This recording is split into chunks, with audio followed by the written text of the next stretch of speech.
మన ప్రభువును రక్షకుడైన యేసుక్రీస్తు వారి శ్రేష్టమైన నామములో ఈ రాత్రి కూడి వచ్చిన మీ అందరికీ కూడా నా హృదయపూర్వకమైన వందనాలు తెలియజేస్తున్నాను. దేవుడు మీ అందరిని ఆశీర్వదించునుగాక. మీ మధ్యలో ఉండటం, ఈ విధంగా ప్రభుని ఆరాధించటం చాలా సంతోషంగా ఉంది. ఈ సమయంలో ఒక చిన్న వాక్యాన్ని మనం ధ్యానం చేసుకుందాం.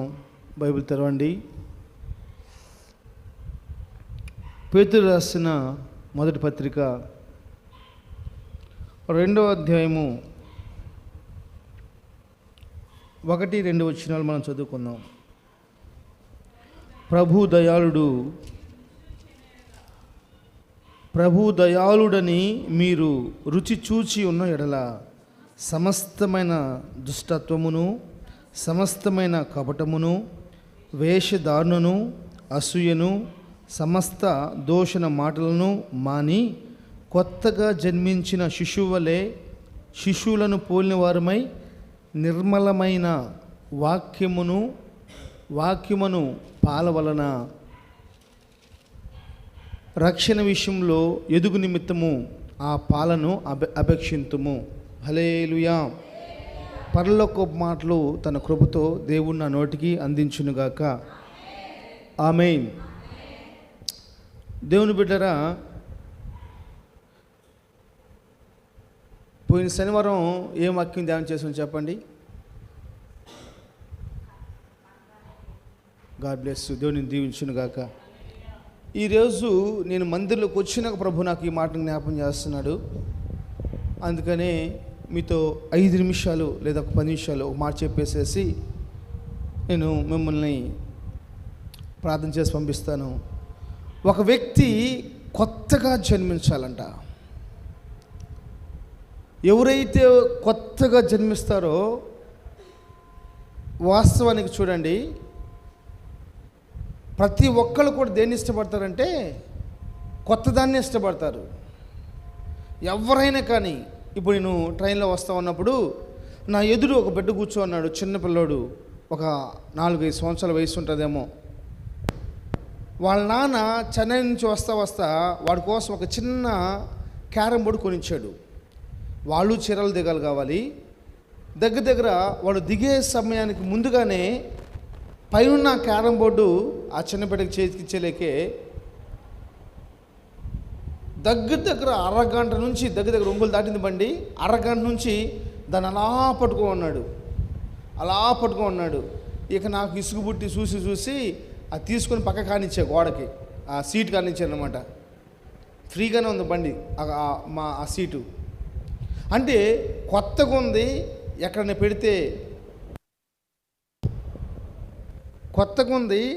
పెడితే అది పాడైపోయిద్దేమో అని ఒకటి బాధ అనమాట. అంటే కొత్త దాని విషయంలో ఇంకా చిన్నవాళ్ళు కూడా, చిన్న పిల్లలు కూడా ఎలా ఉంటారో మీరు ఆలోచించుకోండి. ఈరోజు నేను చెప్తున్న ఒక మాట ఏంటంటే, దేవుని సేవకుడిగా యేసు ప్రభు మనల్ని ఎలా చూడాలని ఆశపడుతున్నాడంటే కొత్తగా చూడాలని ఆశపడుతున్నాడు. నన్ను ఎలా చూడాలని ఆశపడుతున్నాడంటే ఒక కొత్త వ్యక్తిగా చూడాలని ఆశపడుతున్నాడు. నీకు ప్రార్థనకు పోవటం అలవాటు అయిపోయింది, కానీ మారటం ఇంకా అలవాటు కాల. బైబిల్ పట్టుకుంటాం అలవాటు అయిపోయింది, కానీ కొత్తగా మారటానికి మనం ప్రయత్నించట్లేదు. పొయ్యి ముట్టించి పొయ్యి మీద నువ్వు ఏది పెట్టినా ఉడికిద్ది. పొయ్యి ముట్టించి పొయ్యి మీద నువ్వు ఏదైనా పెట్టు, అది ఉడికిద్దండి కంపల్సరీ. బైబిల్ పట్టుకున్నాక, ప్రార్థనకి వెళ్తున్నాక మరి మనం కొత్తగా మారపోతే ఎట్లా? కొత్తగా ఎప్పుడు మారావు? కొత్తగా మారినప్పుడు నువ్వంటే అనేక మందికి ఇష్టం ఉంటుంది కదా. నేను కొత్తగా మారితే అనేక మందికి నేను ఇష్టం ఉంటుంది కదా.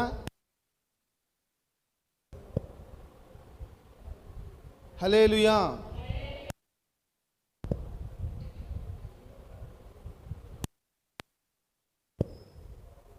నువ్వు ఎప్పుడైతే కొత్తగా జన్మిస్తావో అప్పుడే కదా అనేక మందికి మనం ఆకర్షణీయంగా మార్చబడతాం. అప్పుడే కదా అనేక మందికి మనం ఇష్టంగా మార్చబడతాం. గుర్తుపెట్టుకుని ఒక మాట చెప్తున్నాను. మన జీవితంలో దేవుడు మన కుటుంబాలను ఇష్టపడకపోవటానికి, మన జీవితాల్ని ప్రభు ఇష్టపడకపోవడం గల కారణం ఏంటంటే మనలో ఒక కొత్తదనం లేదు. నీలో కొత్తదనం ఉంటే కంపల్సరీ ప్రభు జ్ఞాపం చేసుకుంటాడు. కొత్తదనం ఉంటే కంపల్సరీ ప్రభు నేను దర్శిస్తాడు, అంతే. హల్లెలూయా. ఇక్కడ భక్తుడు రాస్తూ మాట్లాడతాడు, మనము కొత్తగా జన్మించిన, వాస్తవం కొత్తగా పుడతారా, చిన్నగా పుడతారా? ఇక్కడ అంటాడు శిశువులు ఎలా ఉంటారంటే కొత్తగా పుట్టిన శిశువులు అంట. అంటే కొత్తగా పుట్టాలి, పిల్లల్లాగా మార్చబడాలి. స్తోత్రం చెప్పండి. కొత్తగా పుట్టాలి, చిన్న పిల్లలాగా మార్చబడాలి. అయితే ఇక్కడ చాలా మాటలు రాస్తున్నాడు పేతురు గారు. అవేమంటే సమస్తమైన, గుర్తుపెట్టుకోండి, సమస్తమైన అని తీసుకొస్తూ, ఒకటి దుష్టత్వము, కపటము, వేషధారణ, అసూయ, దూషణ మాటలు. ఎన్నమ్మా? దుష్టత్వము, కపటము, వేషధారణ, అసూయ, దూషణ మాటలు 5 రాశాడు. నేను ఒక మాట మాత్రం మీకు చెప్పేసేసి నేను ప్రార్థన చేస్తాను. అదేంటంటే అసూయ. ఒక వ్యక్తి కొత్తగా జన్మించకుండా పాత వ్యక్తి లాగానే ఉండటానికి ఎక్కువ ఉపయోగపడేది ఏంటంటే ఫస్ట్ అసూయ.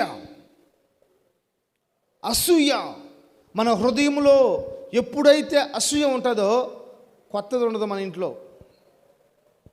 కొత్తది ఉండదు మన ఇంట్లో. అసూయ చచ్చిపోవాలి యేసు నామములో. ఆమేన్, హల్లెలూయా.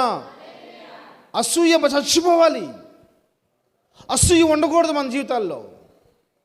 ఎప్పుడైతే అసూయ నీలో ఉంటుందో ఎదుగుదలను మనం చూడలేం. ఒక చెట్టు చక్కగా ఎదిగే చెట్టు అండి, ఆ చెట్టు చుట్టూ పక్కన మట్టి లేకుండా రాళ్ళుంటే ఆ చెట్టు ఎలాగూ ఎదగదో, అసూయ ఉంటే ఒక వ్యక్తి అలాగే ఎదగడు. ఆ కుటుంబము ఎదుగుదల ఉండదు, ఆ కుటుంబము సమృద్ధి ఉండదు, ఆ కుటుంబము క్షేమం ఉండదు, ఆ కుటుంబము సమాధానం ఉండదు. బైబిల్ పట్టుకున్న విశ్వాసి, నేను చెప్తున్నా దేవుని సేవకుడిగా, నీలో ఎంత ఉంది అసూయ? ఎంతమంది నువ్వు తిడుతున్నావు? ఈ భూలోకంలో నువ్వు తీర్పు తెచ్చిన వాళ్ళు ఎవరున్నారు చెప్పు? ఒక యేసు ప్రభు తప్ప. అవకాశం లేదు. ఆయన కూడా ఎప్పుడో నువ్వు తీర్పు తెచ్చుంటావు, నువ్వు సామాన్యురాలువే కాదు. యేసు ప్రభు తప్ప ఎవరినైనా నువ్వు తీర్పు తెచ్చుకున్నావా? ఆయన కూడా అయిపోయి ఉంటుంది ఆల్రెడీ, ఎప్పుడు అయిపోయి ఉంటాడు. ఏం చేసాడని. స్తోత్రం. గుర్తుపెట్టుకో, నువ్వు ఎప్పుడైతే అసూయ నీలో చచ్చిపోతాదో మనం కొత్తగా పుడతామో, పాలను మించిన జ్ఞానంతో పుడతామో, చిన్న బిడ్డలు మించిన వారిగా మార్చబడిపోతామో. నా దేవుడు కొత్తగా మారాలని కోరుకుంటున్నాడు. నా దేవునికి కొత్తది కావాలి. హల్లెలూయా, హల్లెలూయా. లోకానికి మారని వాళ్ళు కావాలి, యేసయ్యకి మారిన వాళ్ళు కావాలి. చప్పలు కూడా దేవుని నన్ను మహిమపరచండి. ప్రైజ్ లో, ప్రైజ్ లో, ప్రైజ్ లో, ప్రైజ్ లో, ప్రైజ్ లో. అర్థమైందా? అర్థమైందా? అర్థమైంది చెప్పండి మా. లోకానికి ఎవరు కావాలి? లోకానికి మారని వాళ్ళు కావాలి. ఆ తాగుబోతాడే కావాలి, ఆ వ్యభిచారే కావాలి, ఆ లంచకొండే కావాలి, ఆ అబద్ధాలు చెప్పేవాడే కావాలి. కానీ నా యేసయ్యకి ఎవరు కావాలి? మారిన వారు కావాలి, కొత్తగా జన్మించిన వారు కావాలి, నూతన స్వభావంలోకి వచ్చిన వారు కావాలి. Praise the Lord. నువ్వు కొత్తగా మారు, గొప్ప కార్యాలు మనం చూస్తామంతే. ఆమేన్. క్రొత్త జీవితము నాకిచ్చినావు, క్రొత్త మనసుతో నన్ను నింపినావు. క్రొత్త జీవితము. ఆమేన్, హల్లెలూయా. గుర్తుపెట్టుకోండి, ఇప్పుడు మనం కొత్త వారిగా మార్చబడాలంటే ఏం కావాలంటమ్మా? అసూయ చంపాలి. అసూయని చంపే ఒక హంతకుడిగా నువ్వు మారాలి. అసూయని చంపే రోషం కలిగిన వాడిగా నువ్వు మారాలి. అసూయ, పక్కన వాళ్ళు బిల్డింగ్ కట్టుకుంటూ ఓడ్చుకోలేం, పక్కన వాళ్ళు బండి కట్టుకుంటూ ఓడ్చుకోలేం, అంతెందుకు కొత్త బట్టలు కొనుక్కుంటూ ఓడ్చుకోలేం. ఇదేంది ఒకరోజు పడిపోతే ఒకరోజు పడిపోడు, కొత్త బట్టలు వేసుకొని తిరుగుతున్నాడే, నీకెందుకు ఆ కడుపులు నొప్పి? ఏమ్మా చర్చిలో ఏం నేర్చుకుంటున్నారు? పక్కనోడు గోడకు సున్నం వేసుకుంటాం కష్టం. ఇంకా పక్కనోడు గోడ సున్నం వేసుకుని కష్టం. అసూయ అసూయ. నేను చెప్తున్నాను దేవుని సేవకుడిగా, అసూయ మనలో చస్తే కొత్తగా మనం పుడతాము. అసూయ మనం చనిపోతే కొత్తగా పుడతాము. అందుకని యోబు గారు ఒక చక్కని మాట్లాడతాడు. యోబు గారు ఒక చక్కని మాట చెప్తాడు. యోబు గ్రంథం 5:2 యోబు గ్రంథం 5:2 యోబు గ్రంథం 5:2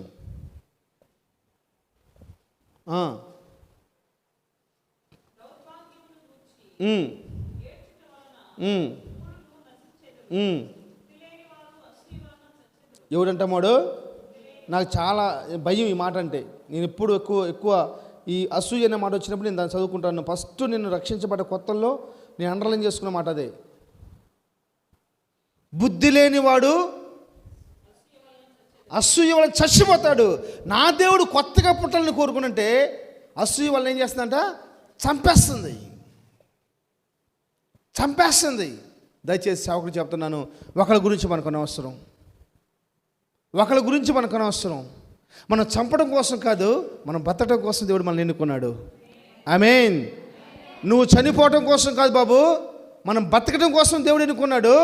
నిన్ను బతికించాలని, నన్ను బతికించాలని, మనల్ని బతికించాలని భూమికి ఆకాశమునకు సర్వ సృష్టికర్త అయిన దేవుడు సస్యనీయుడిగా భూలోకానికి వచ్చి ప్రాణం పెట్టాను, మర్చిపోవద్దు. ఈ అసూయ ఏం చేస్తుందంట? మనిషిని చెప్పాలి, ఏం చేస్తుందంటమ్మా? చంపేస్తుంది. ఇది మొదలుకొని ఎప్పుడు కూడా ఇంకా ఎవరి జీవితంలో కూడా ఎవరి గురించి కూడా నీకు అసూయొద్దు. ఒకవేళ ఒక వ్యక్తి గురించి నీకు బాధ అనిపించింది అనుకో, నువ్వేం చేయాలంటే సరే పోనీలేమో, మనకెందుకు, వాడు ఎట్ట చస్తే మనకెందుకు, ఎట్ట చస్తే వాడికి ఎందుకు ఏమండి? హల్లెలూయా. ఏదో ఎన్ని రాత్రులు నిద్రపోలేదో, ఎన్ని గంటలు రోజుకు ప్రయాణం చేసేవాడో నాకే తెలుసు. ఇక్కడికి వచ్చినాక మేము మందిరం స్టార్ట్ చేస్తే అకౌంట్ తీసుకొస్తున్నాడు ఈ డబ్బులు. వాడికి ఏం తెలుసు అకౌంట్ తీసుకొస్తున్నాను? రక్తాన్ని పెట్టుబడికి పెట్టానండి. రక్తాన్ని పెట్టుబడి పెట్టాను. ఈరోజు ఈ 10 నిమిషాలు నీ కాడికి రావడం కోసం మధ్యాహ్నం 11:30 నుంచి 8:30 దాకా నీ కోసం కష్టపడ్డాను. 11:30 నుంచి కష్టపడ్డానండి నేను. ఈ ఒక్క 10 నిమిషాల కోసం, లేకపోతే ఈ పావుగంట కోసం ఎప్పుడు దేవుని సన్నిధిలోకి పోవాలని చెప్పేసి అని ఇంటి పక్కన కూర్చొని ఇప్పుడు వచ్చి కూర్చున్నాను ప్రార్థనలో. 11:30 నుంచి సిద్ధపాటు దీని కడకు పోవాలని చెప్పేసి అని. ఉదయం 3 గంటలు వేసి ప్రార్థన, 3 గంటలు వేసి ప్రభా అన్ని పనులు చక్కగా అయిపోవాలి, సమయానికి నేను ప్రార్థన పోవాలి ప్రభా అని చెప్పేసి అని. ఈరోజు 11 గంటలకి నేను ఫ్రీ అయిపోయాను. ఇంకెందుకని చెప్పేసి వెంటనే బ్యాగ్ తెలుసుకున్నాను, బయలుదేరి వచ్చేసాను. స్తోత్రం, హల్లెలూయా. నేను చెప్తున్నాను దేవుని సేవకుడిగా, దేవుడు మన దగ్గర ఏం కోరుకుంటున్నాడు తెలుసా? నూతనత్వాన్ని, కొత్తదనాన్ని కోరుకుంటున్నాడు. కొత్తదంటే నా దేవునికి ఇష్టం.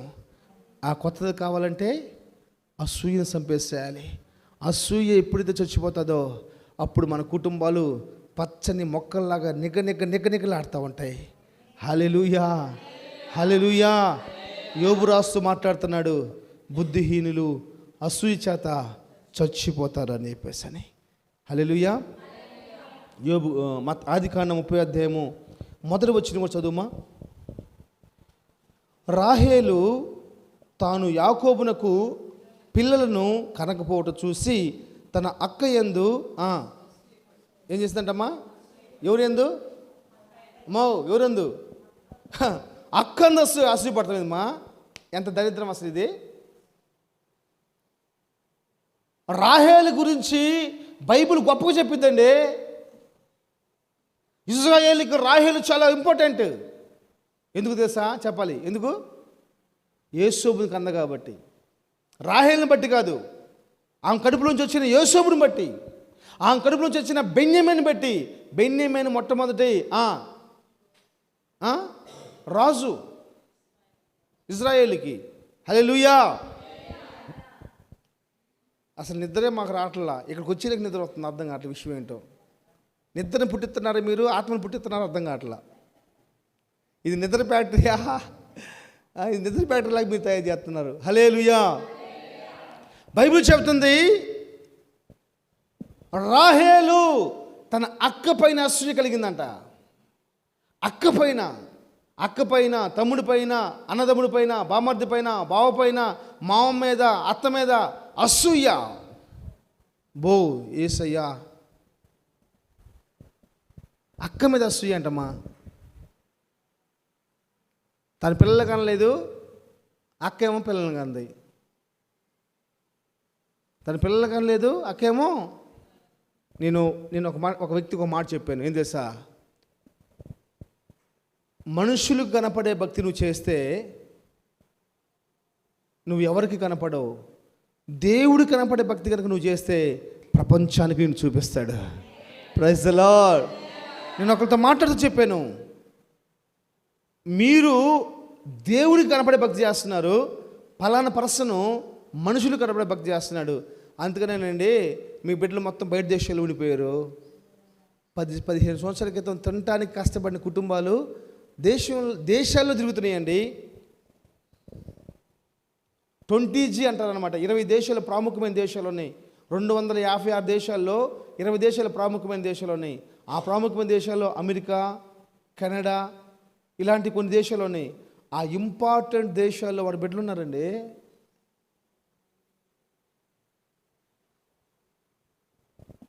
ఈరోజు నేను చెప్తున్న మాట ఏంది తెలుసా? చెప్పండి. కొత్తగా పుట్టాలి. మనం కొత్తగా పుట్టాలంటే ఏం చేయాలి? అసూయ లేని వాడిగా మనం మార్చబడాలి. కొత్త వారిగా మనం మార్చబడాలి. అన్నదమ్ముల పైన కానీ, అక్క చెల్లెల పైన కానీ, కొడుకుల పైన, కూతుళ్ళ పైన, ఎవరిపైన కూడా మనకు అసూయొద్దు. క్రైస్తవులుగా అసూయ చచ్చిపోవునుగాక. అసూయ చచ్చిపోయి మన నూతన వ్యక్తులుగా మార్చబడదుముగాక. దేవుడి మాటలు దీవించి ఆశీర్వదించునుగాక. ఆమేన్.